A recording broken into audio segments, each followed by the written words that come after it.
ഇന്ന് ഹജ്ജ് മാസം 2, അതായത് എൻ്റെ ഉപ്പ മരിച്ചിട്ട് 6 വർഷം തികയുന്നു. ഉപ്പ മരിക്കുന്ന സമയം എന്ന് പറയുന്നത് 2019 ജൂലൈയിലായിരുന്നു, 23-ന്, കൊറോണേൻ്റെ ആ ഒരു സമയത്ത്. അപ്പോൾ എന്ന് പറയുമ്പോൾ ആർക്കും അങ്ങനെ ഹോസ്പിറ്റലിൽ കൂടുതൽ ആൾക്ക് നിൽക്കാൻ പറ്റിയില്ല. ഞാനും ഉപ്പ മാത്രമാണ് ഉള്ളത്.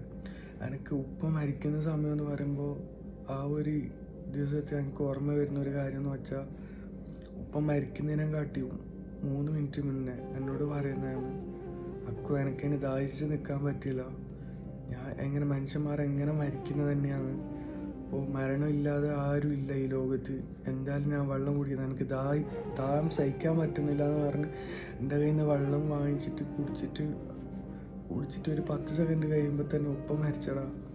ഉപ്പ മരിക്കുന്നതിനായിട്ട് ഒരു 3 മിനിറ്റ് പിന്നെ ഞാൻ ഉപ്പൻ്റെ കാലെല്ലാം മോബിലൈസ് എല്ലാം ചെയ്തിട്ട് ഉപ്പനെ കണ്ണെന്ന് വെള്ളം വരുന്നുണ്ടടാ. എന്നെന്ന് പറയുമ്പോൾ ഉപ്പ അത്രക്കും അടിച്ചിട്ടും എനിക്ക് വേണ്ടിയിട്ട് മാത്രം, എൻ്റെ ബുദ്ധിക്ക് വേണ്ടിയിട്ട് മാത്രം എന്നെ കുറേ നന്നാക്കിയ ഒരാളാടാ.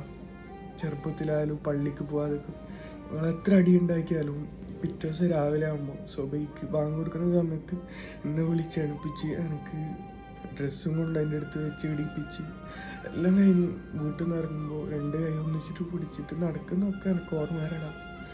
എന്നിട്ട് എൻ്റെ ഉപ്പ എൻ്റെ കൈനെ ഇങ്ങനെ ഹോൾഡാക്കി പിടിച്ചിട്ടാണ് നിൽക്കല്.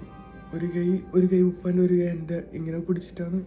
എല്ലാവരും സമയം അറിയാമല്ലോ, തണുത്തിട്ട് സ്വബൈക്ക് എന്നൊക്കെ പറയുമ്പോൾ വെള്ളമൊന്നും കൊള്ളാൻ പറ്റുന്നില്ല ആ ഒരു സമയം എന്ന് പറയുമ്പോൾ.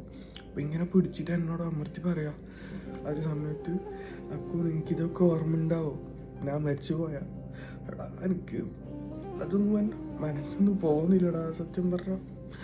ഉള്ളെടുത്ത കാലം നമ്മുടെ ഉപ്പാനും ഉമ്മാനും പൊന്നുപോലെ നോക്കുക, പിന്നെ അവർക്ക് വേണ്ട കാര്യങ്ങളൊക്കെ ചെയ്തു കൊടുക്കുക, പിന്നെ അതിനൊരു സമയം കിട്ടിയെന്നേ വരില്ല.